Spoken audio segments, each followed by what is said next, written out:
자, 오늘 기다림에 대한 이야기를 함께 나누어 보려고 합니다. 오늘 말씀의 제목은 언제까지 기다려야 하나요? 자, 흥미가 좀 생기세요? 12시에 오늘 이상해요. 네, 흥미가 좀 있으세요? 네, 우리 한번 이 의미를 찾아봅시다. 이은상 목사님이 쓴 너 뭐하다 왔니? 라는 책에 보니까 이런 문장이 있더라고요. 끝까지 가면 간증이 남지만 포기하면 상처만 남는다. 끝까지 가면 간증이 남지만 포기하면 상처만 남는다. 우리가 살아가는 동안 이 기다림이라고 하는 것은 늘 존재합니다. 문제는 기다림에 의미가 있는 사람이 있고 기다림이 의미가 없는 사람이 있을 뿐이죠. 이 기다림이라고 하는 것은 또한 우리의 믿음과 굉장히 밀접하게 연관이 되어 있습니다. 우리가 하나님을 어떻게 믿는가라고 하는 것은 우리의 신앙에, 우리의 삶의 기다림과 연관이 있는 거예요. 오스왈드 챔버스 목사님의 책이죠. 산상수훈에 보면 이런 구절이 있어요. 예수님께서 주님의 제자들에게 하신 가장 위대한 말씀은 벌이라는 것이다. 제자로 부름받을 때 우리는 주님의 말씀에 삶을 걸고 주만 온전히 신뢰해야 한다. 주님께서 우리에게 모험을 하게 하실 때 그 순간을 놓치지 말고 잡으라. 굉장히 멋있는 말입니다. 주님께서 우리에게 모험을 하시게 할 때 놓치지 말고 잡으라. 어쩌면 이 기다리라고 하는 이 말씀이 우리 신앙인들에게 모험적인 것은 아닐까라는 생각을 하게 되기도 합니다. 오늘 문제 제기를 통해서 우리들이 생각해 보려고 하는 것, 만일 이 사람들이, 이 초대교회 사람들이 예수님의 명령에 따라 기다리지 않았더라면 어떻게 되었을까라는 생각도 해보게 됩니다. 우리들의 삶에는 늘 선택의 순간이 존재하는 거죠. 기다리든 기다리지 않든. 자, 누가복음 24장 48절과 49절의 말씀을 제가 읽어드리겠습니다. 너희는 이 모든 일의 증인이라. 볼지어다 내가 내 아버지께서 약속하신 것을 너희에게 보내리니 너희는 위로부터 능력이 입혀질 때까지 이 성에 머물라 하시니라. 이 말씀은 예수님께서 부활하신 후에 제자들에게 부탁하신 말씀이고 이 말씀이 사도행전으로 이어지고 있어요. 여러분들 주님은 나의 최고봉 묵상 매일 새벽 잘 하고 계시죠? 저는 이제 미리미리 준비를 하니까 아직 여러분들이 듣지 못했을 텐데 주님은 나의 최고봉 중에 주님의 인도하심이라고 하는 부분이 있어요. 거기에 이런 말이 나오더라고요. 떠나라 기다리라. 주님께서 우리들에게 떠나라 라고 말씀하실 때는 내가 거기서 역사할 거야 라고 하는 약속이 있고 너희에게 기다려라 라고 말씀하실 때는 여기서 역사를 경험하라는 거예요. 그러니까 예수님이 우리들에게 기다리라고 말씀하셨을 때는 그 기다림 가운데서 우리들이 경험해야 되는 역사가 있는 거죠.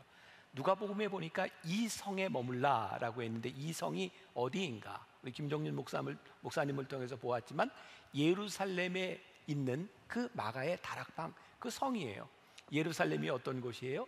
예수님께서 십자가에 못 박히신 곳이 바로 예루살렘 위에 골고다 언덕입니다. 그러니까 예수님이 십자가에 못 박히셨다고 하는 것은 그 시대를 살고 있던 예수님을 따르는 사람들에게 굉장히 위협이 되는 곳이었어요. 오늘 예수님의 기다리라고 하는 이 말씀은 두 가지의 공포가 존재한다고 생각해요. 하나는 장소적인 의미에서 예루살렘이라고 하는 그런 공포죠. 또 하나는 시간적 의미에서의 공포일 것 같아요. 제일 힘든 게 기약 없이 기다리는 것 아닐까요? 아까 이야기가 되었지만 우리는 알고 있지만 지금 이 사람들은 얼마나 기다려야 될지 모르는 상황 가운데서 이 기다림은 결코 쉽지 않았겠다. 500명의 사람들 이야기를 했는데 이 말은 고린도전서 15장 6절에 사도 바울이 이렇게 편지한 곳에 나와 있어요. 그 후에 언제 예수님이 부활하신 후에 500여 형제에게 일시에 보이셨나니 그 중에 지금까지 대다수는 살아있고 어떤 사람은 잠들었으며. 예수님께서 마리아와 제자들에게 보이신 거 말고 일시에 500명에게 부활하신 모습을 보여주셨는데 대부분은 아직 살아있고 그렇지 않은 사람도 있다. 그런데 그 500여 명 가운데 오로지 120명만 예수님의 약속을 의지하고 있었다는 거예요. 제가 이 말씀도 우리 묵상팀들에게 제가 설교문을 이렇게 주고 묵상을 이렇게 나누는 그런 시간을 갖는데 제가 여러분들이면 500명 중에 380명에 속하겠습니까? 120명에 속하겠습니까? 물어봤어요. 자, 여러분들은 어디에 속할 것 같아요? 우리 믿음 없는 김종윤 목사님은 380명에 속했을 것이다 라고 이야기를 했는데 우리 묵상팀들은 진짜 고민하며 어떤 대답을 했냐면 우리는 120명에 속했을 것 같습니다 라는 고백을 해줬어요. 여러분들은 과연 어디에 속한 사람이었을까요? 우리가 이 시대에 살고 있었다면, 그 시대에 살고 있었다면 우리는 120명이었을까? 380명이었을까? 기다리지 못한 380명에는 어떤 이유 때문에 떠나갔을까? 조금 전에 우리 스킷 드라마를 통해서 그들은 무서움과 또는 기다림, 그것이 지루해서 떠나갔을 것이다 라고 이야기를 했죠. 여러분, 500명이 다 예수님의 부활을 목격한 사람이었어요. 그런데 그 진실을 알고 있음에도 불구하고 공포라고 하는 것은 우리로 하여금 얼마든지 떠나가게 만들 수 있는 거예요. 요즘 우리나라 법에 그런 거 있죠. 공익신고자 보호하는 공익제보자 보호법이 있어요. 진실을 알고 있는데도 이 진실을 말했을 때 나에게 돌아올 불이익과 고통, 이런 것 때문에 진심을 말하지 못하는 거죠. 그러니까 그 당시에도 예수님의 부활을 분명히 믿고 알고 있었지만 무서움으로 인하여 떠나간 사람이 있었을 거예요. 또 하나의 가정은 제 생각인데요, 이 380명이 예수님의 부활을 분명히 알고 있었다고 하는 그런 상황, 또 예수님이 십자가에 달리시던 그때가 6월절이었어요. 그 알고 계시죠? 6월절 십자가에 달리셨어요. 그리고 예수님께서 40일을 부활하셔서 제자들과 함께 계셨어요. 그리고 오순절은 바로 6월절 지난 다음 50일이 지난 게 오순절이니까 예수님이 부활하시고 40일 후에 승천하시고 열흘 만에 오순절 성령 역사, 성령 강림절을 경험하게 된 거죠. 자, 40일 동안이나 예수님의 부활, 그리고 예수님과 함께 있었던 제자들은 얼마나 가슴이 벅찼을까요? 제 생각에는 무서워서 떠난 사람보다는 어쩌면 380명 가운데 그 뜨거운 가슴을 가지고 예수님을 증거하라고 나간 사람들이 더 많지 않았을까라는 생각을 하게 됩니다. 예수님께서는 기다리라고 말씀하셨는데 어떤 사람은 공포로 인하여, 어떤 사람은 그들의 뜨거움으로 인하여 기다리지 못하고 떠나간 사람이 있었을 것이라는 가정을 하게 돼요. 자, 그러면 이 120명의 사람들은 어떤 이유로 기다렸을까? 그리고 그들이 기다렸다고 하는 것은 우리들에게 어떤 의미를 가져다 주는 것일까? 자, 사도행전 1장 14절과 15절, 우리 장로님이 읽어주신 부분인데 같이 한번 봅니다. 14절 15절 시작. 여자들과 예수의 어머니 마리아와 예수의 아우들과 더불어 마음을 같이하여 오로지 기도에 힘쓰더라. 모인 무리의 수가 약 120명이나 되더라. 그때 베드로가 그 형제들 가운데 일어서서 이르되. 자, 우리들이 말씀을 볼 때 그 말씀을 우리들의 삶에 적용하는 건 굉장히 중요한 일이에요. 예수님께서 이 성에 머물라라고, 마가의 다락방에 머물라라고 말씀하셨는데 우리들 스스로에게 물어봐야 되는 것은 우리들의 기다림의 장소는 어디냐는 거예요. 오늘 주님께서 너희들 거기에서 기다리며 기도에 힘써 라고 말하는 그 자리는 어디인가? 우리 묵상팀들은 이렇게 대답을 했더라고요. 나에게 기다림은 내 가정이고 직장입니다. 어떤 분은 가정과 직장, 그것이 아니라 지금 있는 그 자리가 기다림의 장소입니다. 어떤 분은 나의 사명과 직분의 자리, 그것이 바로 예루살렘입니다 라고 이야기를 하고 있어요. 여러분들에게 이 기다림의 장소는 어디인가? 중요한 것은 120명이 모여서 기도하는데 오늘 말씀해 보니까 마음을 같이하여 이렇게 되어 있어요. 이 14절 말씀은 유진 피터슨의 메시지 성경에 보면 이렇게 설명을 해놓고 있습니다. 이들은 끝까지 이 길을 가기로 뜻을 모으고 온전히 하나가 되어 기도했다. 120명이 모여서 기도할 수 있었던 이유 가운데 하나는 그들이 마음을 같이 하기로, 뜻을 모으기로, 그들이 함께 하기로 결심한 사람들이었다는 거예요. 자, 우리 500명 중에 380명은 어디 있는지 흔적이 없고 120명이 남아있어요. 자, 성경에 보니까 120명 밖에 안 남았더라 이렇게 되어 있죠. 이렇게 물을 땐 되게 아닌 거예요. 지금 무슨 말인지, 자, 120명이나 되었더라 라고 되어 있어요. 아주 놀라운 일입니다. 우리는 380명이 떠나고 120명이 있으니까 120명밖에 안 돼 라고 생각할지 모르지만 오늘 말씀은 120명이나 되었더라 라고 이야기를 하고 있어요. 120명의 사람들은 그들이 뜻을 모아서 우리들이 기다리기로 결심한 이 사람들, 같이 기다리기로 동의한 이 사람들은 120명의 숫자가 적다고 느낀 것이 아니라 120명이나 되었더라라고 성경이 기록하고 있는 거예요. 자, 사도행전 1장 12절에 보면요, 제자들이 감람원이라 하는 산으로부터 예루살렘에 돌아오니 이 산은 예루살렘에서 가까워 안식일에 가기 알맞은 길이라 라고 되어 있어요. 자, 보세요. 감람원이 어디냐면 예수님께서 승천하신 곳입니다. 예수님이 승천하셨다고 하는 것을 본 제자들은 어떤 마음이었을까요? 야, 예수님 승천하셔서 들뜨는 마음? 저에게는 부활하신 예수님이 같이 계시다가 승천하셨다고 하는 그 장면을 보는 제자들에게는 굉장히 서운한 마음과 우리끼리 어떻게 살아야지 하는 마음을 충분히 가지고 있었을 것 같아요. 그리고 그들이 함께 내려오면서 예루살렘 가까운 곳에 마가의 다락방에 모였는데 거기가 안식일을 지키기에 적절한 장소였다라고 말을 하고 있는 거예요.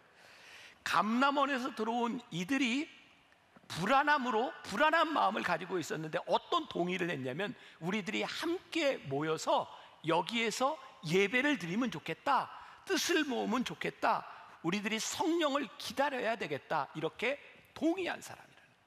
여러분, 교회는 이 동의 가운데 시작되고 있습니다. 우리가 지금 예배드리는 이 교회의 시작은 단순히 사람들이 모인 공동체를 의미하는 것이 아니라 우리들이 주님의 약속을 기다리기로 약속한 사람들의 공동체가 교회라는 거예요.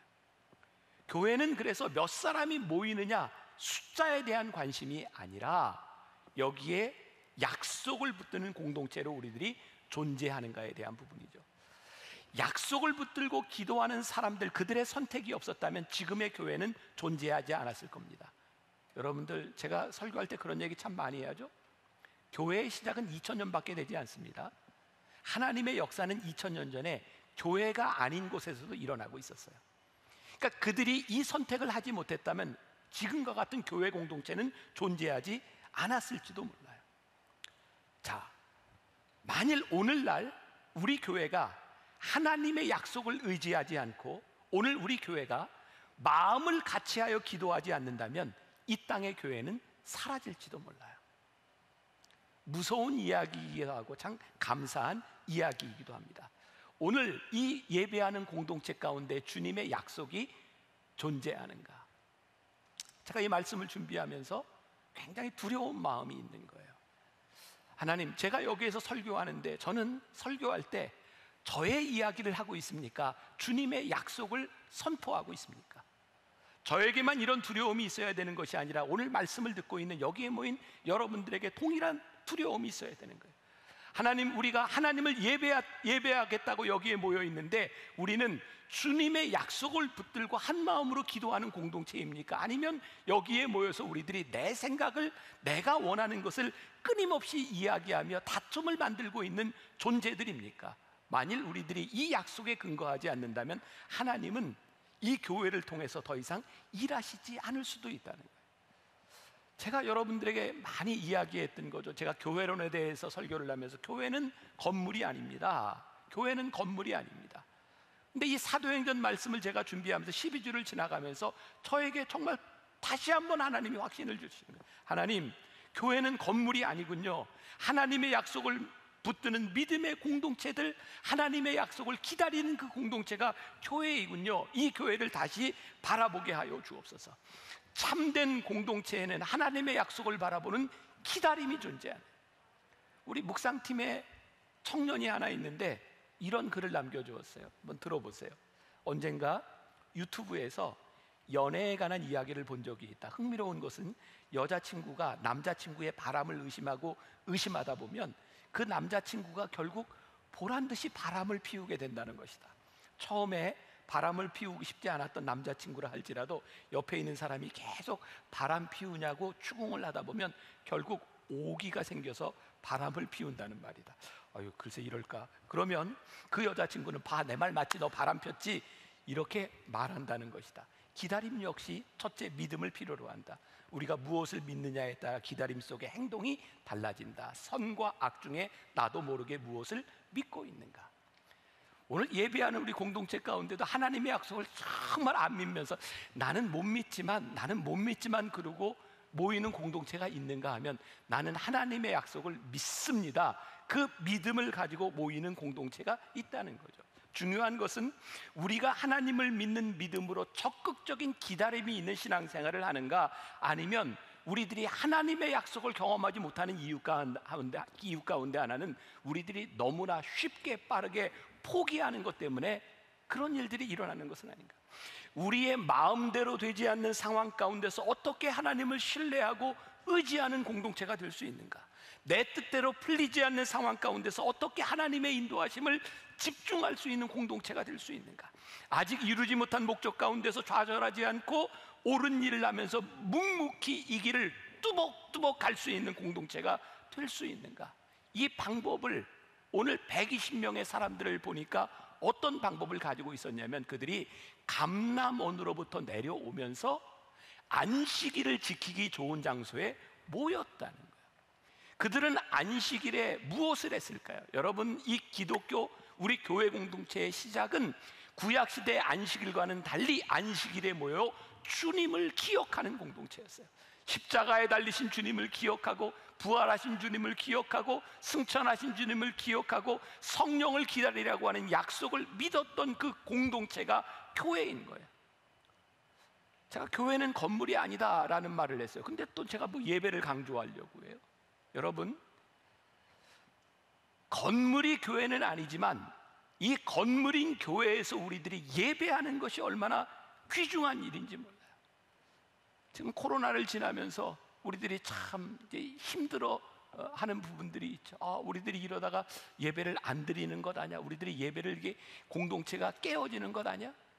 여러분, 우리의 믿음을 지킬 수 있는 것이 이 예배 공동체, 지금까지 역사하신 하나님을 우리들이 기억할 수 있는 것이 예배 공동체라고 하는 면에서 이 예배는 굉장히 소중한 거예요. 제가 이제 6월 중순부터 예배 캠페인을 다시 벌리려고 해요. 사람들이 많이 두려워해요. 이러다 우리들 이제 안 모이고 흩어지는 것 아닐까? 근데 하나님은 저에게 그런 마음을 주셨어요. 아니, 건물에서 모였던 형식적인 예배가 아니라 한 사람 두 사람 하나님의 약속을 의지하며 모이는 진실된 공동체로 다시 모이는 예배의 회복이 우리들에게 필요하며, 이 예배가 회복될 때 이 세상 가운데 진짜 믿음을 붙들고 말씀을 붙들고 기다리며 기도하는 공동체가 다시 만들어지기 시작할 때 하나님은 우리 교회뿐만 아니라 이 나라와 이 민족, 이 모든 교회에 소망을 주시리라고 저는 분명히 믿어요. 요즘 저는 가슴이 뜨겁고 뛰어요. 하나님이 하실 일에 대한 기대가 있어요. 근데 왜 그런지 아세요? 이번 코로나를 지나면서 저는 시간들이 많았기 때문에 정말 책을 많이 봤어요. 제 인생에 이렇게 책을 많이 보았던 적이 없는 것 같아요. 고전도 많이 읽고 많은 책들을 보는데 진짜 놀라운 게, 지금 우리들이 겪고 있는 이 교회의 위기라고 생각하는 어려움이 이 시대에만 있었던 것이 아니라 2000년 동안 이러다 교회가 존재할 수 있어? 이러다 교회가 없어지는 것 아니야? 라고 생각했던 위기의 순간들이 끊임없이 있었다는 거예요. 근데 놀라운 일은요, 그 시대마다 하나님의 약속을 붙들고 있었던 사람들을 통하여 늘 교회를 새롭게 하셨고 새로운 역사를 하나님이 이루어 가셨다는 거예요. 우리들이 예배, 건물에서 드렸던 예배가 아닌 진짜 예배가 우리들에게 회복되기 시작할 때 하나님께서는 새로운 교회 공동체를 만들어 가실 것이라. 자, 이제 중요한 것은 이들이 모여서 기도할 때 성령께서 임하셨는데 어떤 일이 일어나고 있는가? 자, 사도행전 2장 1절부터 4절까지 말씀 보세요. 3절까지는 성령이 역사하는 장면을, 4절은 성령이 임하셨을 때 결과를 이야기해 주고 있어요. 자, 같이 한번 봅니다. 읽습니다. 시작.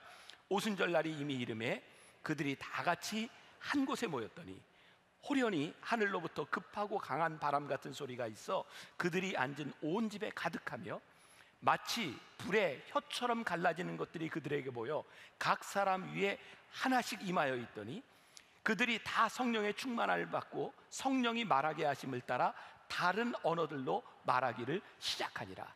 여기 3절에 마치라는 말에 우리들이 주목할 필요가 있는데, 성령님께서 오순절에 강하게 마가의 다락방에 임했는데 이걸 어떻게 표현할 방법이 없는 거야. 이게 도대체 뭐지? 강하게 임재했는데 마치 불이 혀처럼 갈라지는 것처럼 성령님이 임했다. 이게 현상을 이렇게 설명하고 있는 거예요. 그러니까 오늘 성령님의 역사는, 이 오순절 성령의 역사는 우리들에게 어떤 방법으로 임할지 몰라요. 그런데 한 가지 분명한 게, 성령의 충만함을 받았을 때 어떤 일이 일어났냐면, 성령이 말하게 하심을 따라 다른 언어들로 말하기를 시작했다. 자, 오늘 이 의미를 우리들이 아는 것이 중요할 것 같아요. 성령이 말하게 하심을 따라 다른 언어들로 말하기 시작했다. 이런 생각을 해봐요. 아니, 성령님이 임하셔서 지금 그 예루살렘에는 어떤 사람들이 모여 있었냐면, 이제 6월절에, 오순절에 이렇게 명절을 지키기 위해서 온 사람들은 소위 말하는 디아스포라, 오랫동안 타국에서 살다가 히브리 말을 잃어버린 사람들이에요. 그러니까 그들의 언어가 각양각색인 거예요. 아니, 성령님 역사하셔서 사도들이 그냥 말하면 그냥 다 알아듣게 하시면 되지, 왜 이렇게 번거롭게 각자 다 다른 말을 하게 하셨어요? 여러분들은 성경을 읽으면서 전혀 의문을 안 갖고 보잖아요, 그죠? 내가 이상한가? 그렇지 않아요? 아니, 그렇게 하실 수도 있는데 왜 각자 다른 언어로 말하게 하셨는가? 마틴 로이드 존스 목사님이 진정한 기독교라고 하는 책을 썼는데, 이 책은 여러분들에게 이렇게 권하고 싶은 책은 아니죠. 어려워요. 근데 만일 여러분 중에 나는 이 정도는 볼 수 있을 것 같아 하는 분들에게는 읽으라고 권하고 싶은 책이기도 하고, 이 마틴 로이드 존스 목사님의 진정한 기독교에 보면 이런 구절이 나와요.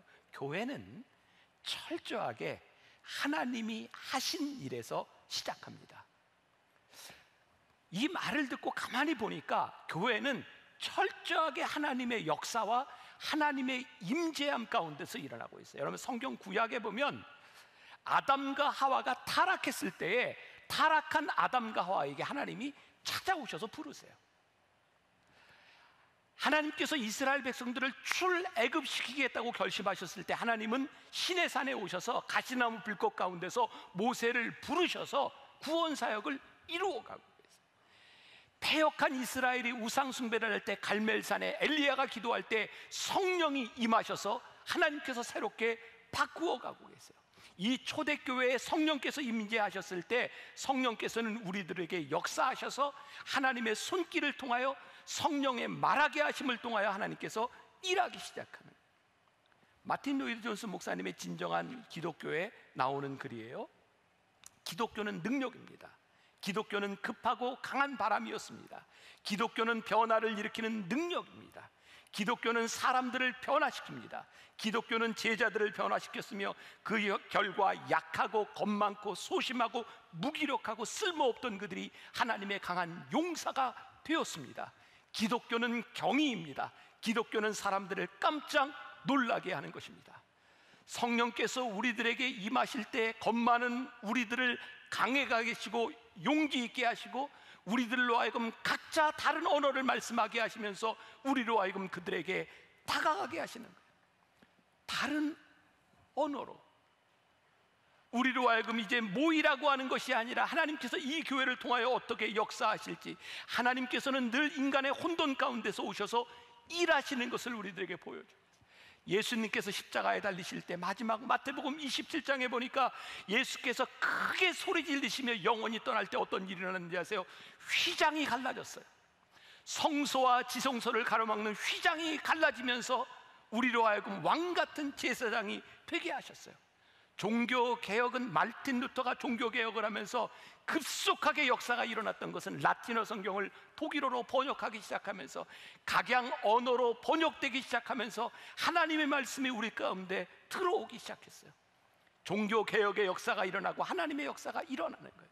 그러니 여러분들이 하나님을 믿는다고 하면서 하나님의 말씀이 여러분들 가운데 들어오지 아니하고 하나님의 말씀이 우리 가운데 역사하지 않는다면 우리는 교회로서의 기능을 할 수 없는 거예요. 자, 이번 이제 코로나를 지나면 이제 1년 반 가까이 지나갔어요. 교회들이 얼마나 많은 고민들이 빠졌었는지 몰라요. 예배를 드려야 돼, 어떻게 드려야 돼, 온라인, 오프라인, 예배당에 모여야 되는 거야, 어떻게 하는 거야? 저는 굉장히 놀라운 사실을 하나님이 깨닫게 하셨어요.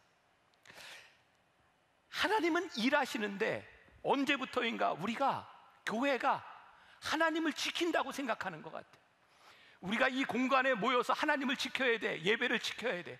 근데 하나님은 이 코로나를 통해서 우리들에게 놀라운 비전을 우리들에게 보여주셨어요. 교회가 나를 지키는 것이 아니라 내가 너희를 통해서 일하는 거야. 너희들이 어떻게 쓰임받을 수 있는지를 보아야 되는 거야. 여러분, 우리의 교회 예배가 중요하지 않다, 모임이 중요하지 않다고 하는 것이 아니라, 이제 하나님은 이 안에서만 역사하시던 하나님이 아니라 이 세상 가운데 각각 다른 언어로 말씀하게 하셨던 그 성령님의 역사가 이제 교회를 통하여 뻗어 나가야 된다는 거예요. 여러분, 지금 우리들이 얼마나 마음속에 상처와 얼마나 많이 디프레스가 되어 있어요. 세상 사람들에게 이 교회가 욕을 먹고, 아직도 우리들이 이렇게 모이지 못하는 이유 가운데 하나가 대기업에 다니는 사람들, 병원 의사들, 그래서 관공서 공무원들 교회 못 나가게 하잖아요. 교회 갔다 오면 그 다음날 출근하지 말라고 하는 회사들도 많이 있어요. 교회가 세상 사람들에게 그런 대상이 되어버린 거예요. 그런데요, 하나님께서 저에게 놀라운 비전을 주셨어요. 제가 지지난주에 부산에서 통일국제 포럼에 참석해서 줌으로 전 세계 사람들과 이야기를 하면서 하나님이 저에게 가슴 뛰게 하셨는데, 지금 이 시대에 한국교회가 하나님 앞에 놀라게 쓰임받을 수 있는 일이 있다. 저는요, 정말 놀라운 통계를 보았는데, 개신교 목사님들 중에 76%나 되는 사람이 통일이 돼야 된다고 생각을 하는데, 일반 국민들에게 물었을 때 한 23%의 사람들은 23%의 사람밖에는 통일을 원하지 않는다는 거예요. 이유가 뭔지 아세요? 경제적인 이유입니다. 통일되면 우리들이 감당해야 될 경제적인 너무 많은 것들을 우리들이 희생해야 된다는 거예요. 그런데요, 하나님을 믿는 사람들은 그렇게 생각하지 않는다는 거예요. 그 땅에 있는 백성들을 사랑하며 생각하며 울며 기도하고 있다는 거예요. 하나님, 우리 교회가 이제, 아니 한국교회가 하나님이 일하시는 새로운 일에 눈을 뜨게 하여 주옵시고, 지금까지 교회가 하나님을 지키는 것이 아니라 그렇게 생각했던 건물에 갇혀진 우리가 일하시는 하나님의 말씀을 가지고 이 세상으로 나가는 공동체가 되게 하여 주옵소서. 우리가 기다리며 기도하며 하나님의 일하심을 보아야 될 때가 온 거예요. 여러분 보세요. 380명의 사람들이 공포로 인하여 떠났던, 적어도 제가 생각하기에는 380년 중에 정말 많은 사람들이 예수님 만난 감격을 가지고 복음을 전했으리라고 생각하는데, 성경 어디에도 그 380명이 무엇을 했는지 기록되어 있지 않다는 거예요. 예수님의 부활을 목격했던 500여 명의 사람 중에 단지 120명이 기록되고 있는데, 그들은 어떤 사람인가? 오순절에 성령이 임함을 기다리며 하나님이 일하게 하심을 따라 일할 수 있었던 사람들이 역사에 기록되고 있는 거예요. 기다림은요, 우리 그리스도인들에게 결코 수동적이거나 소극적인 일이 아닙니다. 하나님의 약속을 믿으며 기다리는 사람들, 이 기다림은 우리의 신앙의 가장 적극적인 우리의 믿음의 고백인 거예요. 하나님이 우리를 쓰실 수 있다는 것, 무작정 기다린다고 하는 것이 아니라 우리들이 기도하며 인내하며 성령의 임재를 우리들이 기다릴 때에 하나님께서 일하시는 성령의 역사하심을 기다리며 다시 한번 꿈꾸고 깨어날 수 있는 우리 공동체가 되어야 됨을 믿습니다. 오늘은 서론에 대한 말씀을 드렸어요. 이제 이 사도행전에 일어났던 그 성령님의 역사들을 우리 함께 보며 가게 될 터인데, 여러분 그러나 우리들이 분명히 꿈을 꿉시다. 기다림은 우리들에게 수동적인 것이 아니라 우리를 가장 적극적으로 만들어주는 기다림인 것을, 그리고 우리들이 함께 모여 예배하는 우리들, 하나님을 예배하기로 마음을 모으고 결심한 믿음의 공동체들이 모여서 새롭게 하나님의 역사를 만들어가는 저와 여러분들, 우리 교회가 될 수 있기를 주님의 이름으로 간절히 축원합니다.